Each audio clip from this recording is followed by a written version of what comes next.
A graça e a paz do Senhor Jesus a todos. Tudo bem, turma abençoada? Eu sou o professor Josivan, nosso núcleo é o 723, IPA de Diadema. Que benção, que maravilha. Será nosso primeiro estudo de 2021, Teologia Sistemática. Vamos começar logo com as doutrinas, as colunas, o corpo que tem vida, que dá vida, basicamente a nossa fé cristã. Então, pessoal, vamos começar a nossa rota de estudos. Vocês que já têm seus livros, acompanhem conosco, será muito rico para todos nós. Então, vamos começar falando o que é teologia sistemática. Teologia já é uma palavra mais fácil, né? Estudo de Deus, das coisas concernentes relacionadas a Deus. Sistemática é um conjunto organizado. É como uma casa que tem suas colunas de forma sistemática para sustentar a casa. Então, a doutrina fundamental da fé cristã, as doutrinas fundamentais da fé cristã. Tudo bem? Vou grifar aqui algumas. Então, vamos lá.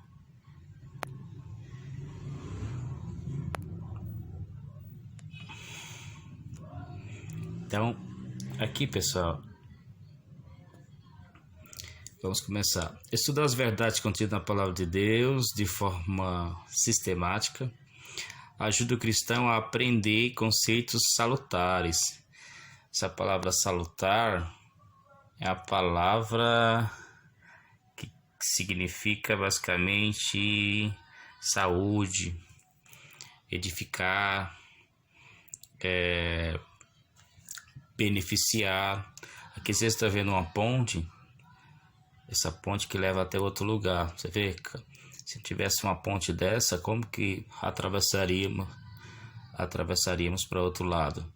Então, a teologia sistemática basicamente é um conjunto de doutrinas, de ensinos, doutrinas e ensinos, que vai nos conduzir no caminho, na rota, no trilho, para a gente chegar do outro lado. E outro lado, você sabe que é o céu. Então, vamos lá. Vamos continuar.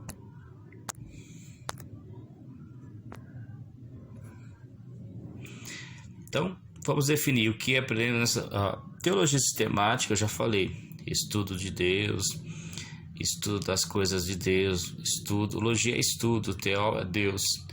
Então, não tem como nós estudarmos Deus na sua plenitude, porque nós estamos vendo Deus aqui de forma física. Então, é de forma sistemática, organizada, orquestrada.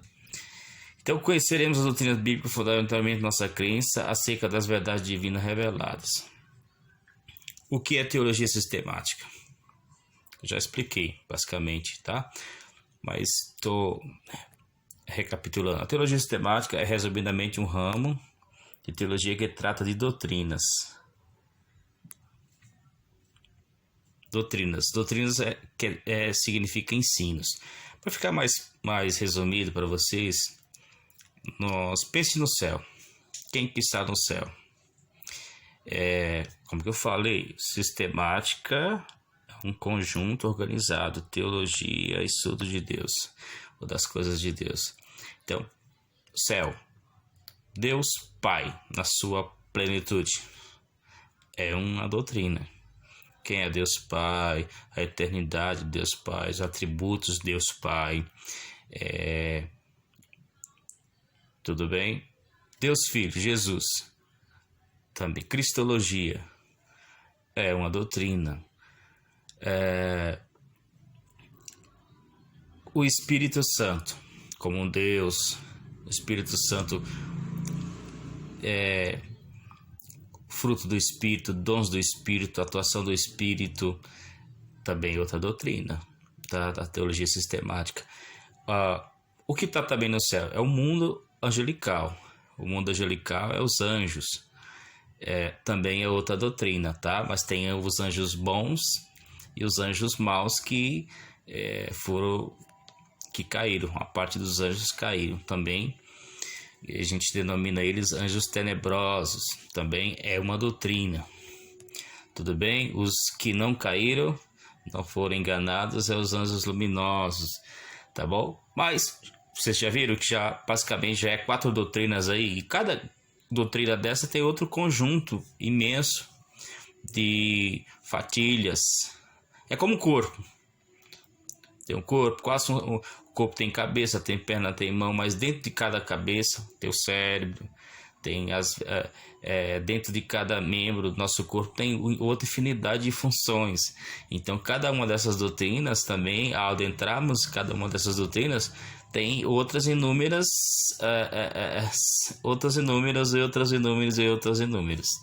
tá bom? Então, já falei 4. Descemos para a Terra. Antropologia, doutrina do homem. Quem é o homem? A função do homem. Também é outra doutrina. O homem e suas problemáticas. Só que esse homem pecou. É a doutrina do pecado. Também é outra doutrina em teologia sistemática. Só que Deus provê a salvação para esse homem.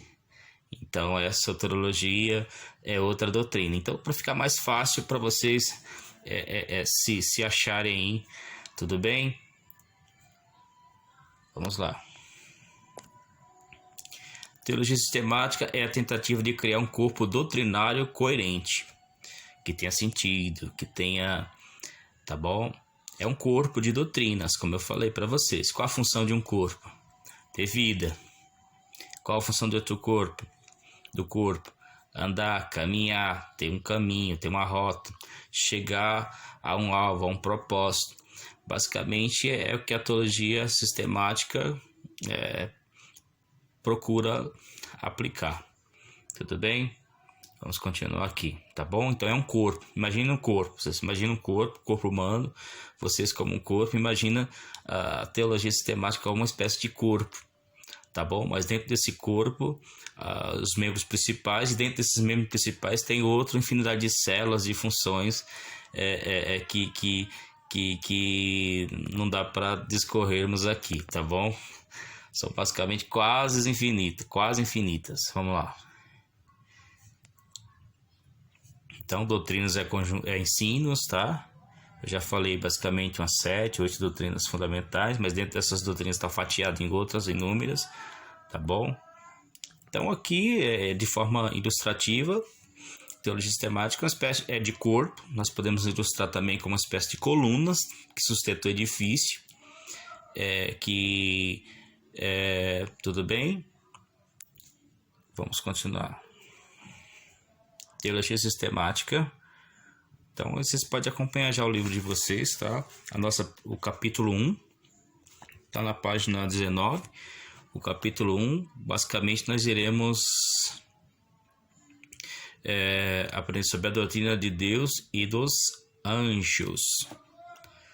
Lembrando que os anjos luminosos e os tenebrosos, tá? Anjos caídos. Muito bem, então vamos começar pelo início, tá bom? A existência de Deus.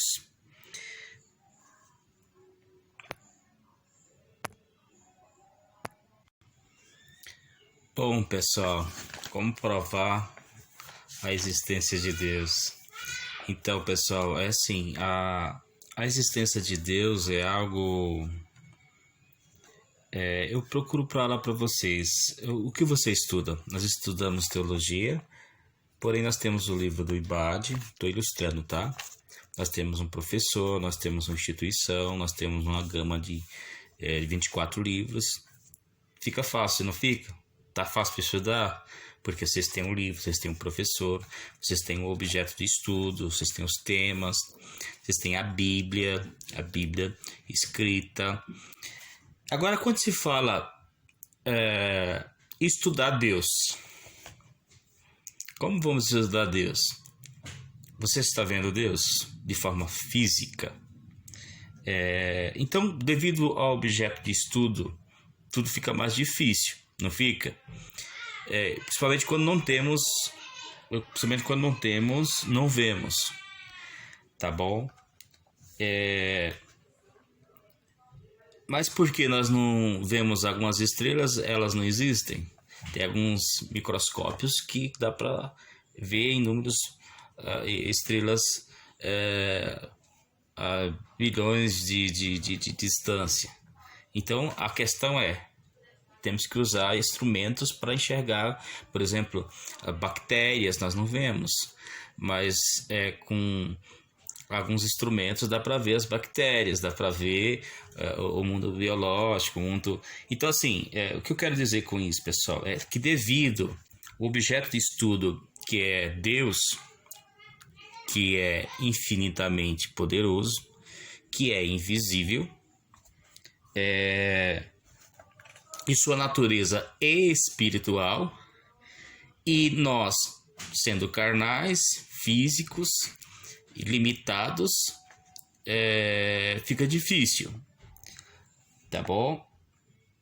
Mas não é impossível. Temos um binóculo da fé, porque Hebreus 11:6 diz que é pela fé, sem fé é impossível agradar a Deus, tá bom? Então, assim, é pela revelação de Deus, tá? Mediante sua palavra. Então, e a Bíblia, ela não procura provar a existência de Deus, mas de imediato, no primeiro versículo já fala que no princípio, Bereshit bara Elohim, no princípio criou Deus os céus e a terra. Os Salmos 19, muitos textos da Bíblia falam que os céus manifestam a glória de Deus e o firmamento anuncia as obras das suas mãos. Então, tudo bem, pessoal? Então não é possível você mostrar eis aqui um pedaço de Deus, eis aqui a existência, provando, porque a natureza do objeto de estudo, que é Deus, é espiritual, é invisível, é poderoso, é infinito. Então, o objeto de estudo, que é Deus, só pode ser estudado pela fé. E a fé, nós cremos na revelação de Deus na sua palavra. Tudo bem, pessoal? Então, usando o binóculo da fé dá para enxergar muita coisa. Tá bom, pessoal? Então, vamos lá. 2 do livro de vocês, página 20.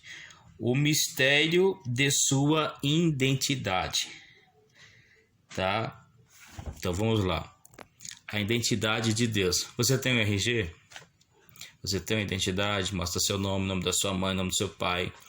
Agora, como ver a identidade de um Deus invisível, infinito, poderoso? Como...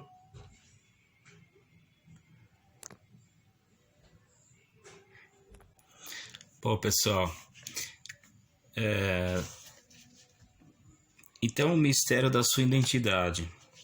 Então, só podemos entender por fé, também podemos entender a razão, a intuição dentro de cada ser humano. É algo assim também muito interessante. E alguns filósofos, alguns homens de um QI elevado, usaram muita razão, além da fé, a intuição, para falar um pouco sobre Deus. Entre eles está aqui, ó, esse é o Agostinho. O Agostinho, ele dizia basicamente, olha a frase: fizeste, Senhor, para ti, e o nosso coração ainda anda inquieto enquanto não descansa em ti.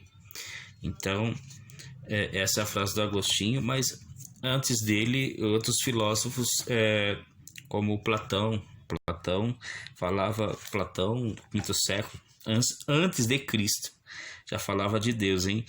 Ele falava que Deus era um ser inacessível, puro, perfeito, que jamais poderia ter contato com as suas criaturas. O Aristóteles, já no quarto século, diz assim, que Deus é o motor imóvel que movia todas as outras coisas e não era movido por ninguém. Muito interessante, tá? Os agnósticos concluem que Deus não existia e, se existisse, jamais poderia ser conhecido pelo homem por sua natureza análoga à nossa.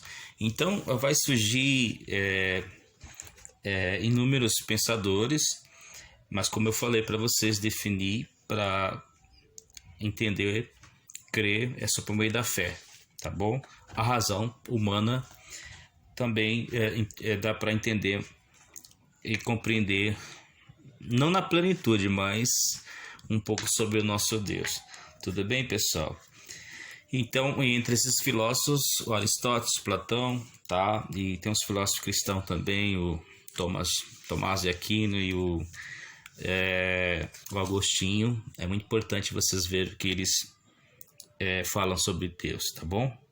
Sobre a sua identidade. Então, o mistério de sua identidade, 2, página 20 do livro de vocês, vai falar sobre isso. Página 21, o mistério da sua origem. Então, vamos ver sobre o mistério da... Bom, pessoal, o mistério da sua existência. Quando se fala de mistério, mistério já é mistério. Mistério a gente entende partes, não entende completo, aqui onde eu grifei. O mistério da existência. As escrituras afirmam não só a existência de Deus, mas também a sua autoria sobre toda a criação. Então, as escrituras foi dada por revelação. Então, como eu posso dizer para vocês, como ele surgiu, tudo tem uma causa.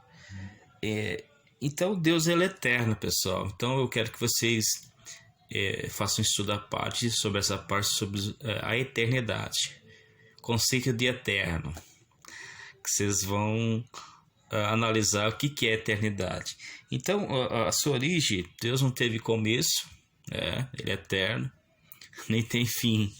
Então, é muito profundo, tá? Então, o mistério da sua existência é um mistério que ultrapassa o nosso raciocínio limitado, fraco, frágil, tá bom? Mas aprenda sobre o conceito de eterno, tá bom? Estudem.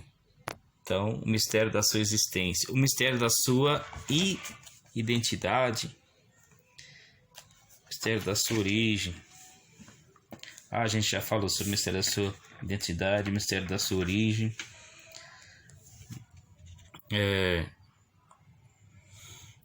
O mistério da sua origem, o mistério da sua origem, o mistério da sua pessoa, tá? A página 22 de vocês, tá? O mistério da sua pessoa. Aí vai entrar sobre a pessoa. Deus usa muito a figura da revelação bíblica progressiva, antropomorfismo, né?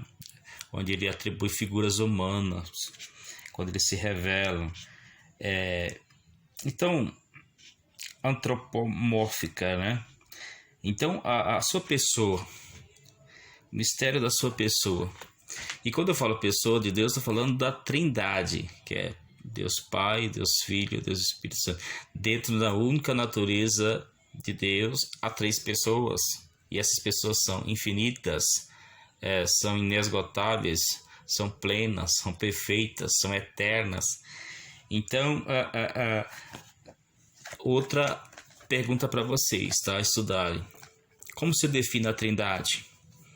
Faça um perfil dos traços dessas 3 pessoas que não são 3 deuses, são um único Deus, tá bom? Faça um perfil das 3 pessoas, dessas pessoas da Trindade, tá bom? É o mistério da sua pessoa, do Deus Pai, tá? Vamos continuar aqui. O mistério da sua localização. Hoje, inúmeros mapas, né? Para onde você vai, GPS, mostra a localização. Mas quando você não consegue detectar nem via satélite, nem via GPS, o objeto, a localização, aí entra a questão da fé, da revelação. Então, onde Deus está? Em todos os lugares.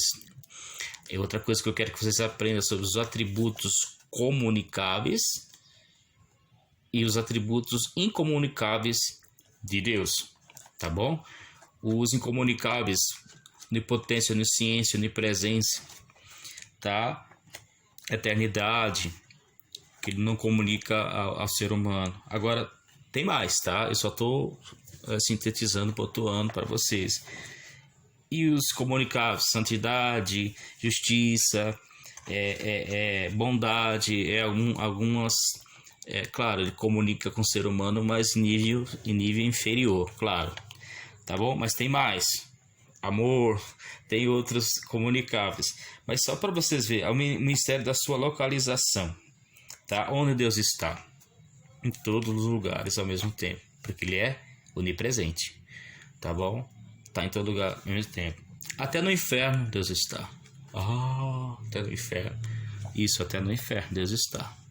Tá? Agora, a sua manifestação, Shekinah, glória de Deus visível, ele não é em todo lugar, tá? Por exemplo, Deus está em todo lugar, claro, com seu juízo, com seu poder, com a sua majestade. Agora, as suas manifestações especiais, aí está na igreja, está no coração de um salvo, está em lugares especiais, tá bom? As suas manifestações pelo seu espírito, a sua presença, tá bom? É diferente, tá bom? Mas Deus está em todo lugar. Ele não tem nenhum lugar no universo nem que ele não esteja. Ele está, porque ele tem atributos. Tudo bem, pessoal? Então, a sua localização é impossível com a lógica humana, com o GPS humano, localizá-lo. Saber a sua Shekinah, a sua presença, o seu poder visível, é possível localizar? Sim. Aos cultos na igreja, quando o Espírito Santo convence as pessoas dos seus pecados. Há cultos, há lugares que a gente sente a presença dele bem pertinho, porque é uma manifestação especial dele, tá bom? No seu coração, quando a gente sente aquela alegria, aquela paz, é a sua manifestação. Mas isso não quer dizer que Deus só está ali, que Deus é brasileiro, que Deus é da nossa igrejinha, tá, pessoal? Então, isso é tentar colocar Deus dentro de uma caixinha de pequena. Deus não é brasileiro, Deus também não é da nossa igrejinha. Deus é o Deus do universo. É isso que vocês precisam entender, que a sua localização, impossível, na plenitude, impossível. Agora, manifestações de Deus, sim, é possível localizar as manifestações de Deus. Os avivamentos que Deus trouxe no decorrer de toda a história da igreja, que mudaram o país, mudaram cidades, sim, isso é uma manifestação especial de Deus, pelo seu Espírito, pela sua palavra. Tá bom? Então, tudo bem? Deu para separar isso aqui? Então, vamos continuar, tá bom? Provas, agora vamos entrar em outro departamento. Prova das Escrituras acerca da existência de Deus. Eu posso provar que Deus existe? Então, pessoal, lembra que eu falei? Você pode provar que Deus existe? Provar como 1 mais 1 é 2? Lembra que eu falei que nós estamos estudando alguém invisível, alguém espiritual, alguém de natureza perfeita. Então, eu só posso provar por meio da revelação, que Deus se comunicou conosco, por meio da fé, só por meio da fé, tá? Como eu também não posso provar que Deus não existe, tá? Porque como que você vai provar que Deus não existe? Um advogado, ele prova com meio de argumentos, com meio de método científico, mas o objeto de estudo nosso, nós estamos estudando alguém invisível, alguém de natureza eterna. Então, as escrituras, então assim, como nós provamos que Deus não existe? Por meio da fé, por meio da revelação, que Ele mesmo se revelou. E onde Deus se revelou? Pela escritura, pela palavra. Tá? Ele se revelou, chamamos de revelação progressiva, onde ele foi se revelando aos poucos, lembra um túnel, foi se revelando, aí chega no Novo Testamento, a luz escancarou, a luz para Jesus, que é a luz do mundo, tá? Então a revelação plena de Deus é na pessoa do Senhor e Salvador Jesus Cristo, e não tem como negar a existência física de Jesus neste mundo, tá, pessoal? Tem pelo menos uns 7 historiadores que não são cristãos, que têm obras magníficas que falam sobre Jesus, tá? Um deles é o Flávio Josefo, tá bom? Tem outros gregos e outros Romanos, tá? Que fala de forma histórica da existência física do Senhor Jesus. E em Jesus foi revelada a plenitude de Deus. Em Jesus foi revelado a plenitude gloriosa, a luz que veio ao mundo. Então, assim, por meio da fé, mas falar que Jesus não existiu hoje não tem como você falar só que Jesus não existiu. Por isso, historiadores que não são cristãos relatam que Jesus veio, sim, fisicamente, tá bom? Então, tudo bem? Mas para falar da existência de Deus é por meio da fé, e essa fé nós cremos na Escritura por meio da revelação progressiva de Deus, tá bom? Então, tá aqui as provas acerca da existência de Deus são inúmeras, tá? Lembra que eu falei para vocês de alguns filósofos cristãos? Lembra que eu falei de alguns filósofos? Filósofo usa muita razão, né? Essa intuição para questionar, perguntar, muito interessante. Então, no século 13 depois de Cristo, marca aí esse nome, tá? No livro de vocês está a página 25, o filósofo cristão Tomás de Aquino, século 13 depois de Cristo. Ele vai pegar alguns elementos do Aristóteles aí. Lembra que Aristóteles, filósofo grego, falava que Deus é o motor não móvel que move todos os demais, é o motor invisível. Então, o Tomás de Aquino ele vai basicamente provar a existência de Deus usando 5 argumentos que são bem conhecidos, tá bom? Então, vamos ver qual que é esses 5 argumentos. Interessante. Então, pessoal, não dá para nós nos aprofundarmos em mais profundidade sobre cada argumento, mas o argumento cosmológico, a ordem do cosmos, pede um criador, o universo ordenado funcionando com precisão. Então, veja só, argumentos que provam a existência de Deus. Então, o cosmológico, a ordem do cosmos. Então, foi basicamente um desses argumentos que o Tomás de Aquino ele mostrou muito sobre essa forma cosmológica. Vamos lá. Argumento cosmológico. A ordem do cosmos pede um criador. O universo ordenado, funcionando com a precisão de um relógio, pressupõe a mente inteligente que eu tenha planejado e criado. Muito interessante esse argumento do Tomás de Aquino. O cosmos, a ordem, os planetas, como que estão organizados, os escudos que protegem a Terra, é muito profundo. O universo outro argumento vamos voltar aqui para a gente ver, o teológico, tá? Teleológico, não é teológico, não. Teleológico.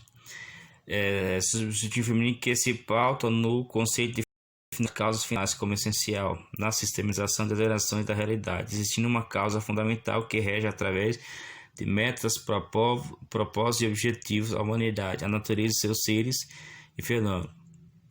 Então, esse argumento é muito forte também, a causa final, né, uma finalidade, muito interessante. Argumento antropológico. O argumento antropológico parte do princípio de que o ser humano apresenta características que não se explica a parte da existência de Deus, a saber, o senso comum. Desse modo, o argumento antropológico, entendeu? Argumento moral, por exemplo, dentro de cada ser humano, né, ele sabe muita coisa, o que é certo e o que é errado. Muito interessante.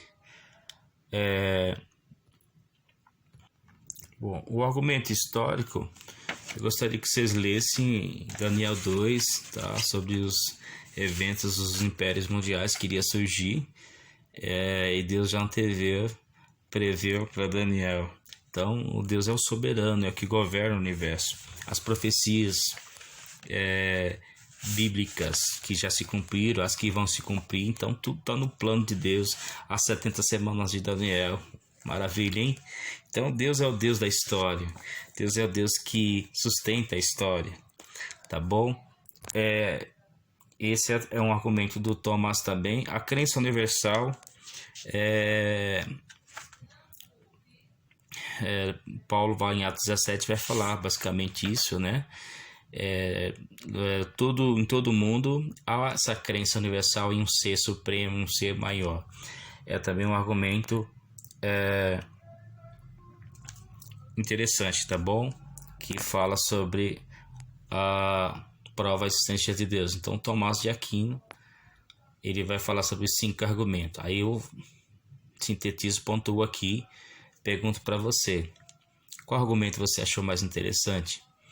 Que argumento desses você usaria para provar a existência de Deus?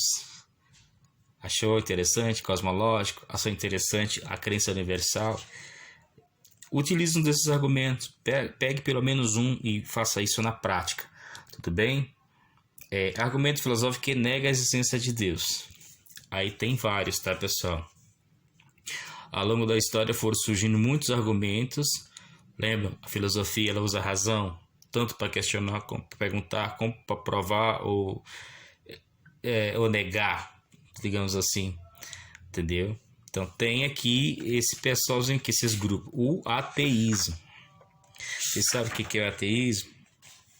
Então o ateísmo consiste na negação absoluta da ideia de Deus, tá? O materialismo é a doutrina filosófica que reduz a existência de Deus à matéria. Também outro argumento muito forte, a pessoa só acredita naquilo que vê, né? O agnosticismo. O agnosticismo é uma expressão originada de 2 palavras gregas que significa não saber, não conhecer. Os agnósticos pregam e ensinam que ninguém pode saber se Deus existe ou não. Segundo eles, a mente finita jamais pode alcançar o infinito. Eles têm uns que acredita, tem uns que não acredita, mas os que acreditam falam que se mesmo se Deus existir não pode se comunicar. Então dá praticamente os agnósticos bem complicado, deu muito problema para a igreja, 1º, 2º, 3º século, esse grupo aqui. O politeísmo, né? Politeísmo é a crença antiga, né? O mundo grego, romano. Politeísmo é que crê em vários deuses, inúmeros deuses. O panteísmo, aí confunde a Deus com a natureza, tudo é Deus, a natureza é Deus. Muitas religiões orientais acreditam muito nesse grupo aqui, tá? E o deísmo. O deísmo, pessoal, defende a ideia de que Deus criou o mundo e o abandonou à sua própria sorte. Para ele, Deus não interfere nas atividades humanas. Tá, então, tudo bem, pessoal? Então, esses são os 6 grupos aqui que basicamente vão falar ao longo da história, com argumentos filosóficos, tentando provar que Deus não existe, tá bom? Então, esses 5, 6 grupos, eu gostaria que vocês biblicamente usasse também argumentos. Lembra que eles usam a razão, mas vocês também usem pensamentos de alguns filósofos, Platão mesmo, Aristóteles, Tomás de Aquino. Usem alguns desses argumentos contra esses 6 aqui, tá bom? Então procure frases do Platão, do Aristóteles, do Tomás de Aquino, e tente dar uma resposta para cada um desses aqui. Tudo bem? Eles estão usando argumentos filosóficos que provam e negam a existência de Deus. Vocês também vão usar argumentos filosóficos que também usam a razão para, com coerência, dar um equilíbrio, né? Tudo bem? Então eu quero que vocês entreguem isso para mim, tá bom? Muito bem. E finalizando, questão para reflexão. Deus continua sendo um mistério para o homem, que apenas por meio da revelação pode conhecer alguma coisa de grandiosidade desse ser, até que podemos conhecer a Deus intimamente. Essa proximidade é capaz de mudar nossos conceitos acerca dele.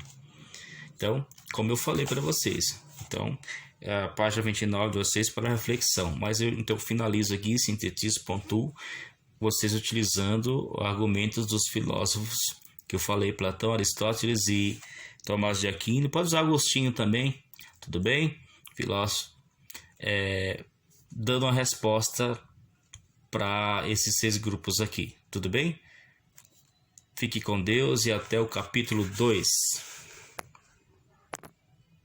Graça e paz, turminha abençoada, tudo bem com vocês? Vamos continuar nosso estudo, a autorrevelação de Deus, capítulo 2, teologia sistemática.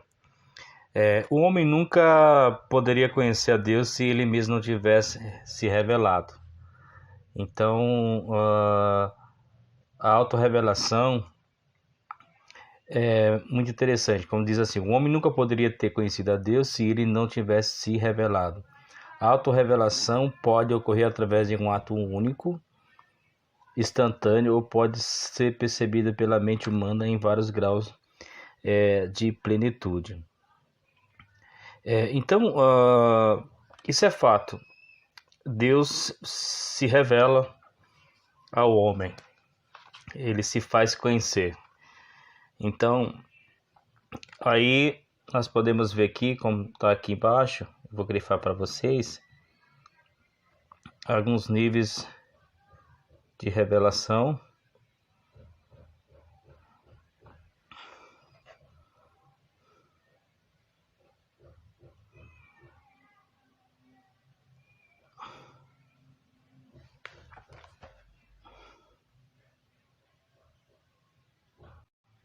Bom, pessoal, a revelação pessoal de Deus. Deus usou figuras de linguagem que facilitou essa compreensão, visto ser ele um ser de natureza infinita.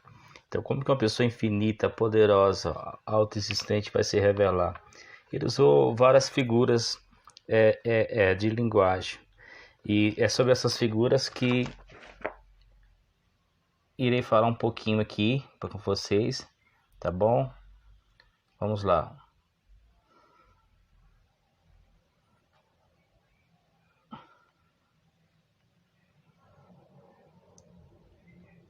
Revelação teofânica. Bom, revelação teofânica, pessoal. Teofânica, teo, Deus, fânica, manifestação. Então, fane, manifesta. Então, nós podemos ver de várias formas, teos, Deus, fane, manifesta, manifestação. Então, Deus se revela através de anjos, por exemplo, Gênesis 18, se vocês verem, 3 anjos visitam Abraão, um deles é o próprio Deus. Na casa de Ló, também, Gênesis 19, 1, 5, um pouco antes da destruição da cidade de Sodoma e Gomorra. Então, também a Jacó, Deus se revelou a Jacó no Vale de Jaboque, Gênesis 32, 22. A Moisés, Êxodo 3, 2. A Josué, Êxodo 30, o mesmo mais tarde falará a Moisés, também face a face, Êxodo 33, 11.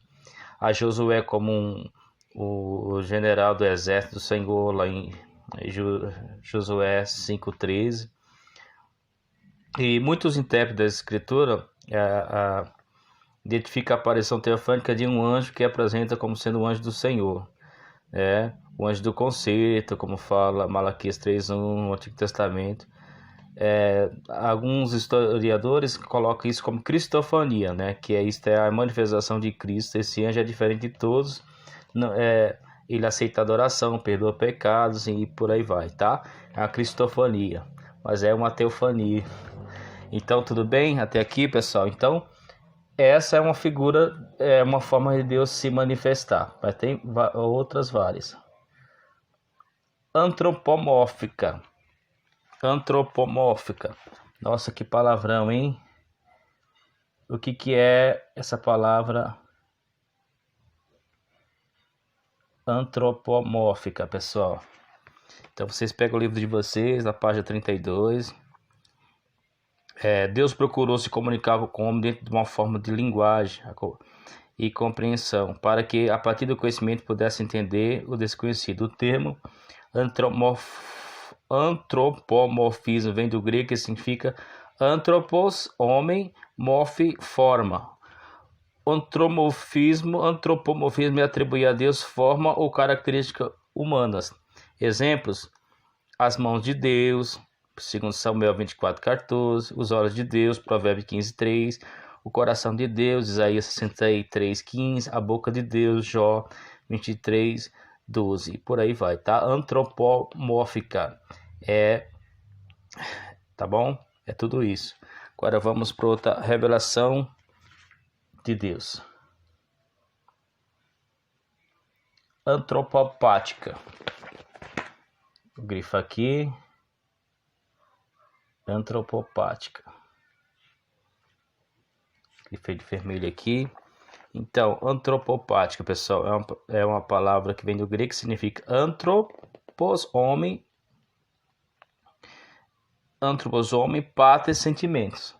Então, Deus se revelou ao homem através de sentimentos humanos. Exemplo, a ira de Deus, Gênesis 18:30. Se alegra, Neemias 8:10. Ama, João 3:16. Tem ciúme, Tiago 4:5. Tá? Antropopática é manifestação de Deus com sentimentos humanos, tá bom? Então agora vamos ver outra revelação, a geral, tá? A geral é outro modo como Deus se conhece ao homem por meio da natureza, tá? O próprio Paulo vai expressar isso, o próprio Davi vai expressar isso no Salmo 19, tudo bem? Por meio da natureza manifesta a glória de Deus. A revelação natural por meio da natureza, como eu já falei, tá? Onde Deus se revela, Romanos 19:20. Revelação na consciência, essa é outra forma que Deus se revela ao homem. Na sua natureza moral, todo ser humano tem noção de bem e do mal, e por aí vai, tá? A consciência do homem. Revelação na história, tá? Por meio da história, Deus tem dado a conhecer aos homens, provando que Ele conduz toda ela. Israel é um exemplo clássico disso. É impossível separar judeus do Deus dos judeus. É toda a história conforme relatado na Bíblia, a preservação do povo judeu, os impérios mundiais que Deus vem se revelando, vem preservando a história da humanidade, tá? Então aí tem a revelação específica de Deus, né, pessoal? Revelação mais completa de que Deus se deu por meio de 3 elementos: a Bíblia Sagrada,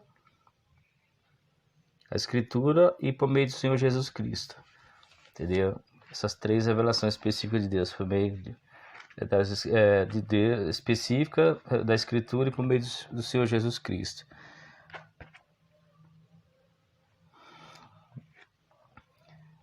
Então tem aqui a experiência pessoal,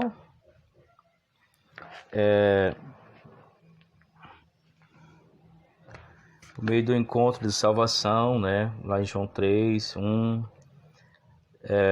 Deus se revela de forma pessoal com todos nós que temos salvação.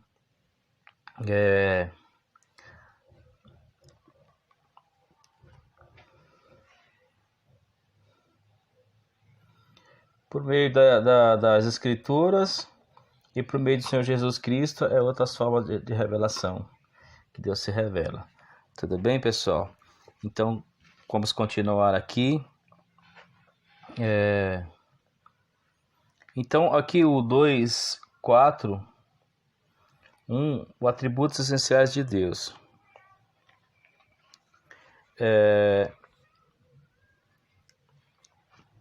Deus é... Então, esses atributos são chamados também comunicáveis e atributos incomunicáveis, tá bom? Deus é cognoscível. Deus é uma pessoa real, mas de natureza tão infinita que não pode compreendê-lo plenamente pelo conhecimento humano, nem tão pouco satisfatoriamente descrevê-lo em linguagem humana. É um atributo espetacular de Deus. Deus é infinito. Infinitude e perfeição de Deus, pela qual incende toda e qualquer limitação. Muito amplo. Deus é autoexistente. Deus tem em si mesmo a base da sua existência. Como Deus é autoexistente, não só é independente, como também faz tudo independente dele. A Bíblia o chama o Deus eterno. Deus é onipotente, tem todo o poder. Deus é onipresente, está em todo lugar ao mesmo tempo. Deus é onisciente, conhece todas as coisas, tá? Atributos comunicáveis, relacionais ou compartilhamento, que Deus compartilha parte deles com o ser humano. Deus é espírito, Deus é sábio, Deus é bom, Deus é amor, Deus é santo, Deus é glorioso, Deus é perfeito e tudo isso. Tá? Então, questões para reflexão na página 38 de vocês, fala assim: Deus se fez conhecido ao homem por meio de sua autorrevelação e demonstrou que esse homem pode compartilhar de sua grandeza. De que maneira a autorrevelação de Deus nos aproxima mais dele? Então, você reflita sobre isso, sobre os atributos de Deus e sobre a revelação pessoal pela Escritura e em Cristo. Como Deus tem se revelado a você. Relate aí na página do seu caderno, ou pode ser na última página do livro que vocês pegaram do IBAD mesmo, que vocês vão ficar surpresos como que Deus tem se revelado a cada dia com todos nós. Pessoal, a doutrina da Santíssima Trindade, a Trindade na sua totalidade ainda se constitui num mistério para a mente humana, mas a revelação de Deus em Trindade aconteceu de forma progressiva, de maneira que o homem pudesse compreender toda a sua revelação. Para entender melhor a Trindade, vamos estudar nesse capítulo a revelação da Trindade, as doutrinas errôneas acerca dela, a defesa da doutrina da Trindade e a Trindade na vida devocional. Então, pessoal, a Trindade nada mais, nada menos é Deus na sua plenitude.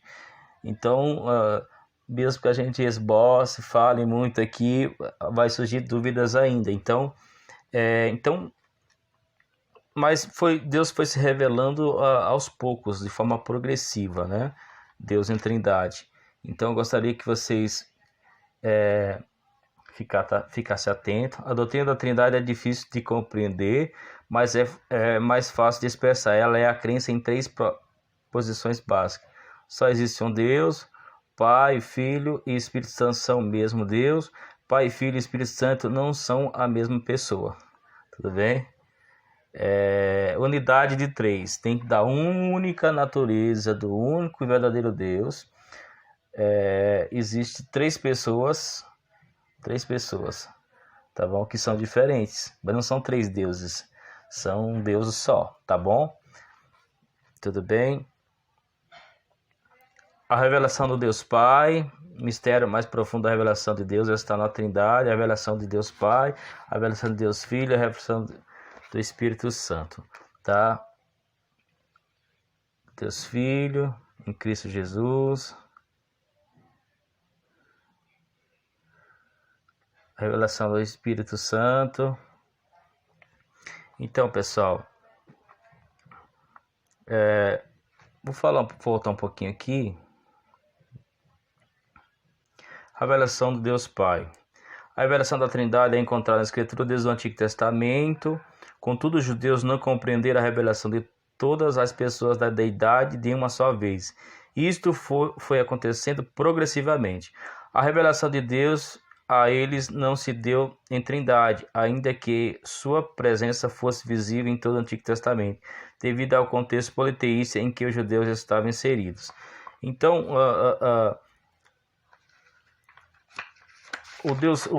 só no Novo Testamento, pessoal, que a gente vai ter uma clareza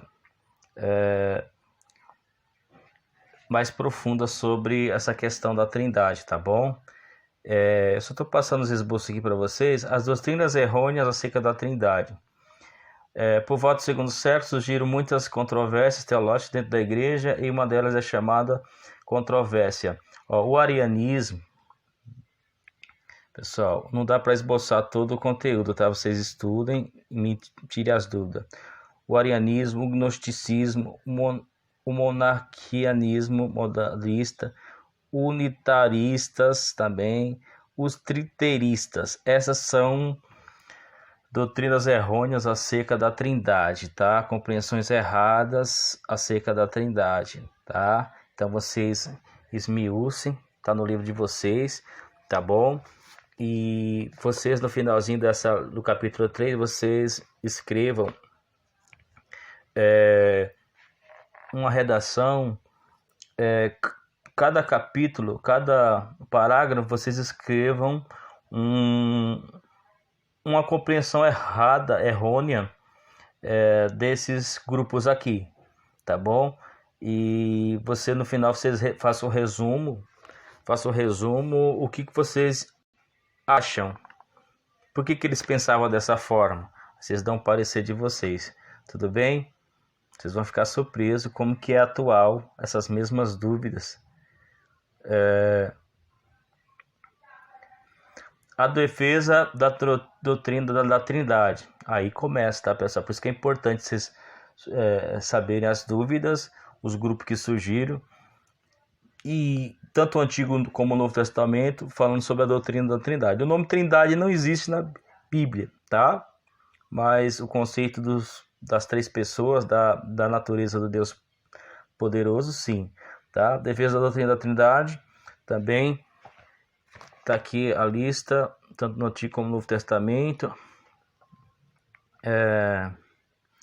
As três pessoas da deidade sempre trabalharam, e a elas autoram todas as grandes realizações da criação, do universo, da redenção, e por aí vai, tá? Então aqui, finalizando o capítulo 3,